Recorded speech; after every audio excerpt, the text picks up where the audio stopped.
決めた。私もう迷わない。レッドウィーケンドを絶対に超えて、その先に父さんたちの夢の先に行ってみせる。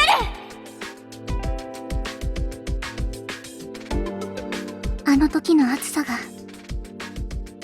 今もここに残ってる。私もナギさんたちの夢の先に行きたい。あんちゃんとみんなと一緒に。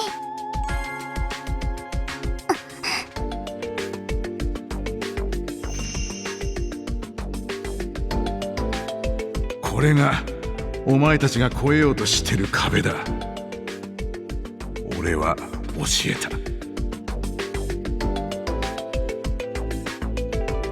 タイガさんの歌、本当にすごかった。怖くなって声も出せないくらい。ラッドウィーケンドを超えるのに必要なのは実力だけじゃない。でもあの歌に負けないくらい歌えるようにならないと何も始まらない気がする。どれだけ高い壁なんだろう。わからないくらいすごく高くて。でもだからって止まってなんていられない。みんなと決めたんだから。やろうみんな。ここからが本当のスタートだよ。もっと力つけて、新も光太郎もエヴァももう一度集めて、ラッドウィーケンドを超えよう。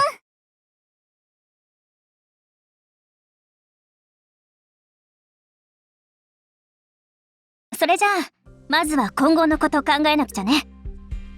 あ、そうだな。まずはラッドウィーケンドを超えるようなイベントをやるために、俺たちがこれから何をすべきか、いや何ができるのか、それを考える必要があるだろう。ああ、そうだな。実力だけじゃなく、仲間やオーディエンスとの一体感が必要なのは分かってたつもりだった。だが人生最後のイベント、それもナギさんという町に深く愛されていた人物の。どうしたら超えられるかはまだ分からねえ。だがどうしてあれだけのイベントになったのかは痛いほど分かった。あの夜があったから今の俺たちはここにいるってこともな。それだけはあの日から少しも変わってねえ。そうだね。まずはやれることを一つずつやっていこう。今の私たちには実力も一緒にイベントをやる仲間も足りない。トウヤが言ってくれてる何ができるかも考えながら、その二つにも向き合わなきゃいけないと思うんだ。そうだな。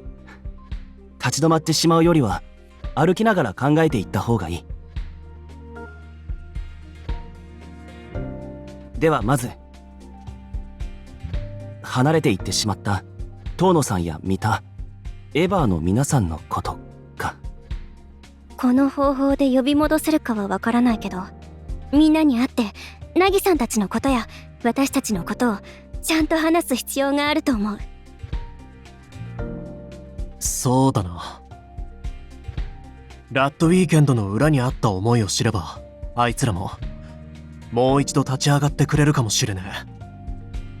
少なくとも可能性はゼロじゃないはずだ。私もそう思う。それに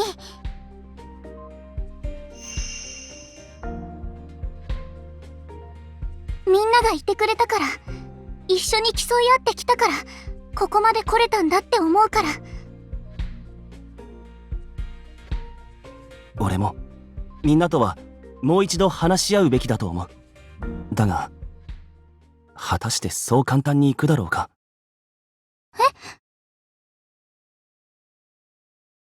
水を差すようで済まないが、一度折れた心はそうたやすくは戻らない。経緯は違うが、俺にも挫折しかけた経験がある。だからあの時の何もかも諦めてしまった時の気持ちは少しわかるんだ。東也、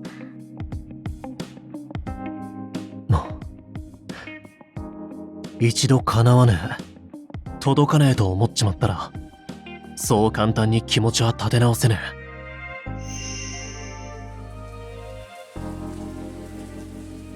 それは俺もわかる。あんなやべえ歌を聴いたらなおさらな。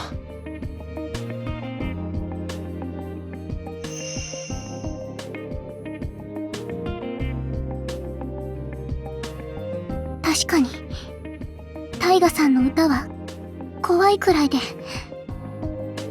あんな歌にかなうわけないって。それにもしも叶ったとしても、ラッドウィーケンドはさらにその先なんだって思うと、どうしようもないって、そう思っちゃうのはすごくわかる。でも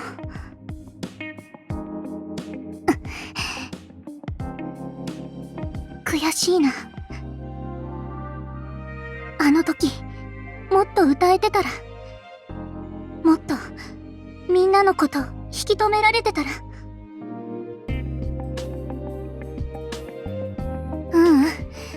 終わっちゃったことばかり考えてても仕方ない。これからどうしていくかを考えないと。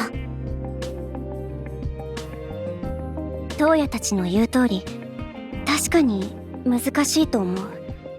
話したら絶対戻ってきてもらえるなんてこともないと思う。それでもせめて凪さんのことだけでもみんなに伝えたい。一緒にやってきた仲間としてみんなには知ってもらうべきだって思うんだ。あ、確かにそうだな。それにわずかだとしても戻ってきてくれる可能性はある。ならあいつらには俺から連絡しとく。どこかで会って話せねえかってな。わかった。よろしくね、アキト。あとは実力の差か。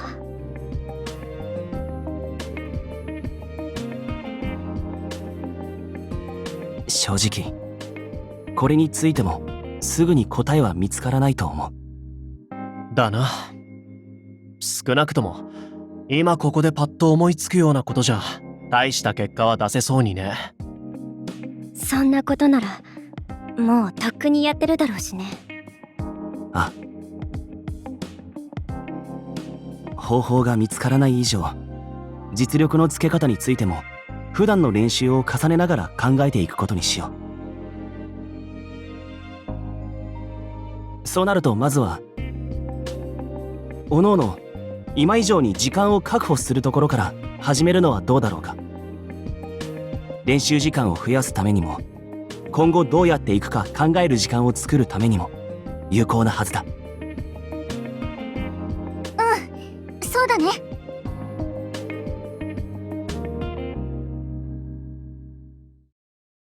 私もやるんだ。もっと歌に使える時間を増やしていこう。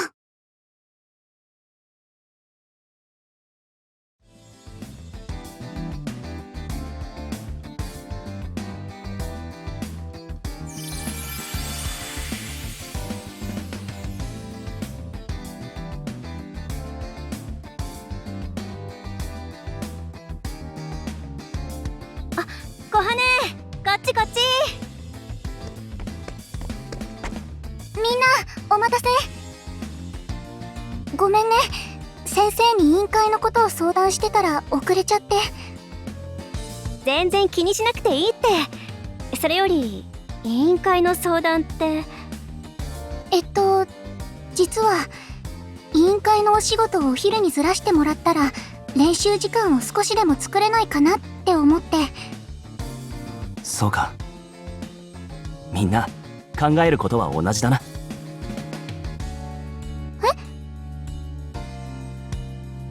ちょうど今日俺と白石も似たようなことを相談してきたんだ。私の風紀委員も東野の図書委員も頼んだら結構すぐに OK してくれたんだ。そうだったんだ。よかったね。俺はバイトを辞めさせてもらった。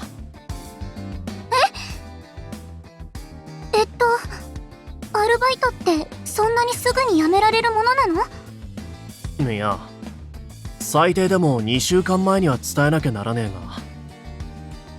えが、うちの店長は俺たちの活動をずっと応援してくれてたからな。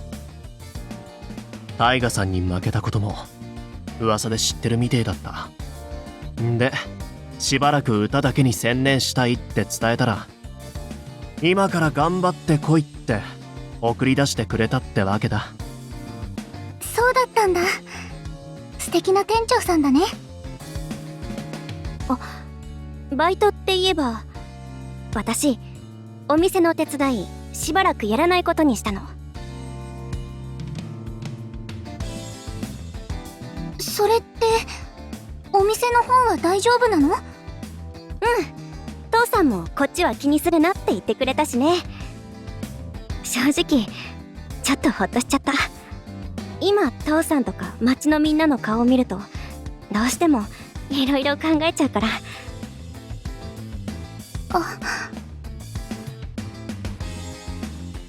なんかごめん。別にギクシャクしてるってわけじゃないよ。父さんともあの後ちゃんと話したしさ。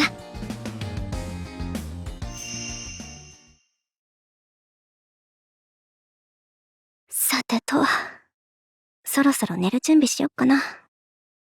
アン、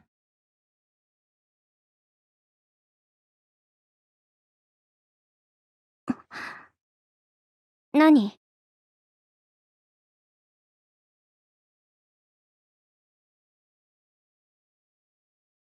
もう一度言わせてくれ。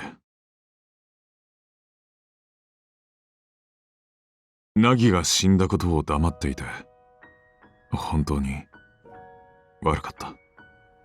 本当だよ。父さん、いつもと変わらない顔で、いつかナギさんが帰ってくるって言ってさ、ナギさんの最後のお願いだから、父さんや町のみんなからしたら仕方ないかもしれないけど、俺は結局全て捨てきれなかった。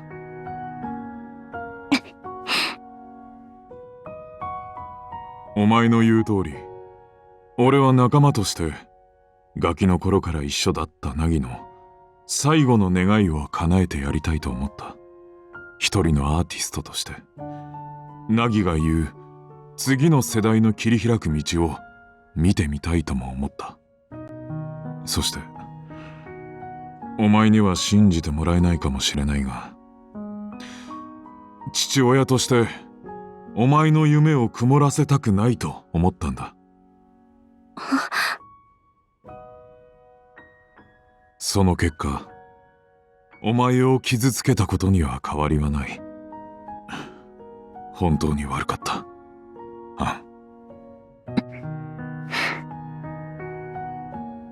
謝ったって許さないから。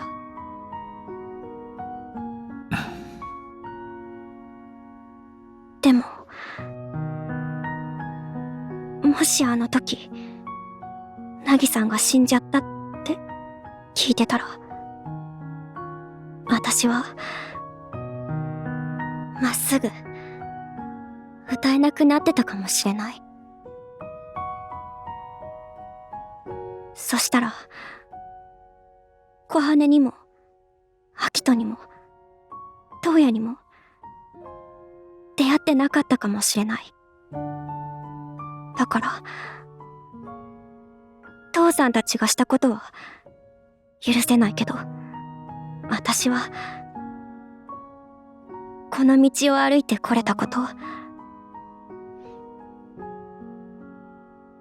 後悔してないよ。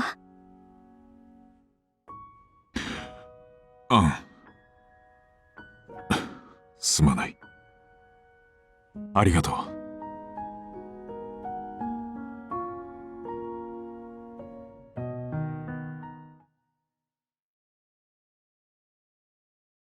そんな話してたんだ。よかった。あんちゃんが、あんちゃんのお父さんとちゃんと話し合えて。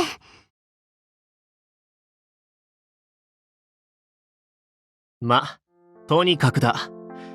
せっかく歌に使える時間が増えたんだ。無駄にしねえように、今後の時間の使い方も考えていこう。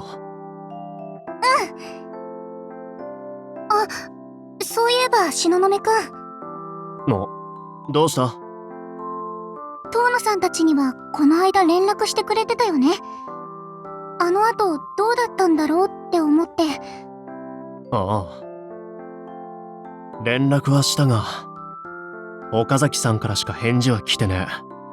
ただ岡崎さんも、冷静になりたいからしばらく時間をくれって。そっか。ま、新たちのことは地道にやっていくしかないよね。今は練習に集中しよう。少し声出ししてから今日もメイコさんのところでいいよね。ああ、最近特にお世話になっていて申し訳ないが、またメイコさんたちにカフェのスペースを貸してもらおう。